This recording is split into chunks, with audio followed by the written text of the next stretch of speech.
नमस्कार।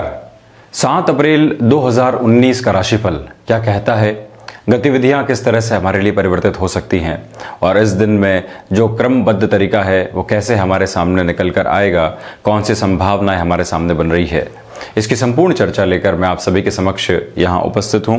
सर्वप्रथम आप देखिए कि नव चेतना वाला महीना, नव संवत्सर में चैत्र महीना शुरू हो चुका है, यानी कि चेतनाएं यहाँ से जागृत होना शुरू होती है व्यक्ति की। नवीन संकल्पों के साथ में आगे बढ़ने का समय, वसंत ऋतु चल रही है और साथ ही साथ में चंद्रमा मेष राशि स्थान में विराजित हैं। सूर्य ने अपनी डिग्रीज को 22 के आसपास लेकर आने की कवायद जारी कर दी है, यानी कि 22 डिग्री के आसपास सूर्य विराजित रहेंगे। रविवार रहेगा इस दिन, तो कई ऐसे कामकाज होते हैं जिनके लिए हमें जो है बढ़ना होता है, वीकेंड की पोजीशंस रहती है और कई ऐसे कामकाज होते हैं जिनके साथ में हमें क्रियान्वयन शुरू करना होता है। मेष राशि वाले जातकों के लिए अगर मैं बात करूं तो पारिवारिक मसौदे अगर लंबे समय से आपके लिए अटके हुए थे, यानी कि पारिवारिक कामकाज अगर आपके लिए अटके हुए थे, उसे परिपूरित करने की तरफ अगर आप जाते हैं तो आलस्य को त्यागें और पूरी रफ्तार के साथ में बढ़ें। नवीन सूचनाएं आपके लिए निकल कर आएंगी, वो इंतजार भी आपका करेंगी। कहीं भी किसी भी रिश्तेदारी के अंदर मनमुटाव था, कम्युनिकेशन गैप अगर लंबे समय से चल रहा था, उस कम्युनिकेशन गैप को भी फिलअप करने का काम करें और एक कदम आगे बढ़ाइए आप। निश्चित तौर पर मेष राशि वाले जातकों को सफलताएं मिलती हुई दिखाई देगी इन सारे के सारे कार्यकलापों के अंदर।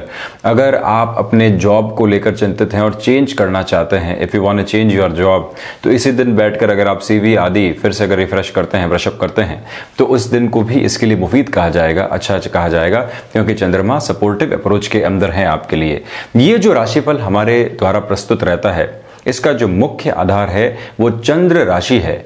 जन्म समय के आधार पे जो राशि आपके लिए निकल कर आती है वो चंद्र राशि है। अब यहीं अगर मैं वृषभ राशि वाले जातकों के लिए बात करता हूं तो आप देखिए आपके लिए खर्चे निकल कर आ सकते हैं। अगर आप जो है मार्केट जाते हैं तो कोशिश कीजिएगा कि अनर्गल खर्चों से बचें आप, वो आपकी सेविंग्स को हैम्पर करने का, डिस्टर्ब करने का काम कर सकते हैं। कई बार फैसिनेशंस के अंदर जब व्यक्ति मार्केट होता है तो कई फैसिनेशंस के साथ में खुद को इतना जो है लालायित कर देता है और उस स्थिति के भीतर इतना उतर जाता है कि उसे अपने खर्चों के ऊपर नियंत्रण का मालूम ही नहीं रहता। वृषभ राशि वाले जातकों को इससे बचना चाहिए। वहीं मिथुन राशि वालों की मैं बात करूं तो जीवन के सर्वांगीण लाभ की स्थितियां अभी भी आपके लिए बनी हुई है, यानी कि जो पूर्ण रूपेण हमें लाभ मिलने चाहिए, जो सुख की अनुभूति होनी चाहिए, इस रविवार 7 अप्रैल को मिथुन राशि वाले जातकों के लिए सुख की अनुभूति पूरे तरीके से बनती हुई दिखाई देगी, यानी कि सुखपूर्ण स्थितियां आपके लिए रहेगी। साथ ही साथ में जो लोग भी एजुकेशन से जुड़े हुए हैं उनके लिए भी कंसंट्रेशन वाली अप्रोच निकल कर आएगी, आपका कंसंट्रेशन बढ़ावा प्रतीत कर सकते हैं। कर्क राशि वाले जातकों के लिए अगर मैं बात करता हूं, अगर आप जो है आपका कैंसर मून साइन है तो आप यहां एक बात बहुत अच्छे से गौर कीजिएगा, आपके लिए कर्मशीलता इस दिन भी बनी रहेगी। आपको अपने ऑफिस वगैरह से बुलावा आज भी आ सकता है कि किसी कामकाज के लिए चलिए, आज भी आगे बढ़ना पड़ेगा आपको, लेकिन वो आपको आपके करियर में एज देने वाला होगा, यानी कि प्रॉफिटेबल अप्रोच देने वाला होगा। आलस को त्यागिएगा और कोई भी ऐसी पोजीशन है जिसकी वजह से मन खराब हो रहा है कि आज मेरे रविवार के दिन भी काम करना पड़ रहा है, त्यागें उसे, कोई दिक्कत नहीं है। इस दिन के अंदर अपनी रफ्तार के साथ में कदमताल करते चले जाइए। भाग्य और कर्म दोनों सपोर्टिव हैं। सिंह राशि वाले जातकों के लिए अगर मैं बात करूं तो स्पिरिचुअलिटी को अगर आप बढ़ाना चाहते हैं, जिंदगी में आध्यात्मिकता को भीतर तक उतारना चाहते हैं, इस दिन को सर्वश्रेष्ठ कहा जाएगा, शानदार कहा जाएगा। आध्यात्मिकताओं की चेतना की तरफ आप अग्रसर होते चले जाइए, रिजल्ट आपके लिए निकलकर अच्छे आते हुए दिखाई देंगे। इसी के साथ में अगर मैं कन्या राशि वाले जातकों की बात करूं, हिडन प्रॉब्लम्स इस दिन निकल कर आ सकती है और जब हिडन प्रॉब्लम्स निकल कर आती हो, चंद्रमा जब ऐसी स्थिति में विराजित हो और वाणी स्थान को भी देखने का काम करें, व्यक्ति को व्यर्थ के वाद विवाद से और व्यर्थ के जो कुतर्क होते हैं उनसे बचने की कोशिश करनी चाहिए। अगर आप कहीं भी भ्रमण की प्लानिंग बनाना चाहते हैं, खुद को रिफ्रेश करना चाहते हैं, तो इस दिन को अच्छा कहा जाएगा। पारिवारिक मेल जोल के हिसाब से भी ये दिन बढ़िया बना हुआ है आपके लिए। तुला राशि वाले जातकों के लिए जहां हम बात करते हैं तो आप देखिए कि सूर्य 22 डिग्री के आसपास अपनी पोजीशंस को लेकर आ चुके हैं। लंबे समय से अगर आपके काम अटके हुए थे और आपकी जन्म तारीख भी अगर 5 से 10 के बीच में है, यानी कि 5 तारीख से 10 तारीख के मध्य में किसी भी महीने के अंदर हैं, तो आपके जो रुके हुए काम थे, ब्लॉकेज की तरफ के काम थे, वो भी क्लैरिटी की तरफ जाते हुए आपको दिखाई दे सकते हैं। इसके साथ ही साथ में अगर कोई नई परचेजिंग करना चाहते हैं यहाँ द्वितीया तिथि रहेगी। अगर कोई भी ऐसी परचेजिंग को आगे बढ़ाने के लिए इस दिन आप जाना चाहते हैं तो तुला राशि वाले जातकों के लिए समय हितकर कहा जाएगा। जहां तक मैंने मनमुटाव की बात की तो गृहस्थ के अंदर मनमुटाव से बचकर चलने की कोशिशें आपको करनी चाहिए इस दिन। अब यहीं पे अगर वृश्चिक राशि वाले जातकों के साथ चर्चाओं को आगे बढ़ाना जाए तो फिजिकल एक्टिविटीज के साथ में अगर आप जो है खुद की बॉडी को फिर से मेंटेन करना चाहते हैं या फिर किसी ऐसे कार्यकलाप की शुरुआत करना चाहते हैं, ये दिन आपके लिए बेहतर कहा जाएगा। अच्छी संभावनाओं का निर्माण करने वाला कहा जाएगा। यादगार रविवार की तरह भी आप इस दिन को जान सकते हैं। साथ में ही किसी फाइनेंशियल प्लानिंग को आगे बढ़ाने की तरफ आप शुरुआत करना चाहते हैं वृश्चिक राशि वाले जातक, तब भी आपको लगातार और मुसलसल तरीके से जाना चाहिए। रिजल्ट आपके लिए फेवरेबल आते हुए दिखाई देंगे। धनु राशि वाले जातक जो भी एजुकेशन के फील्ड से जुड़े हुए हैं, अगर आप नित्य नवीन संकल्प लेकर आगे बढ़ना चाहते हैं, किसी ऐसे कामकाज को आगे बढ़ाना चाहते हैं जहां से पूरी की पूरी गतिविधियां आपके लिए परिवर्तित होकर रह जाए, तो इस दिन को अच्छा कहा जाएगा। जिस सब्जेक्ट को, जिस पार्ट को, जिस चैप्टर को लंबे समय से टाला जा रहा था, कठिनाई का ठप्पा लगाकर, उन सब में आज से शुरुआत कीजिए। उन सब की तरफ आज बढ़ते चले जाइए। आप देखिएगा कि जिन्हें आप समस्याएं मान रहे थे उनका समाधान इस रविवार के साथ में ही आपके लिए निकलकर सामने आ गया।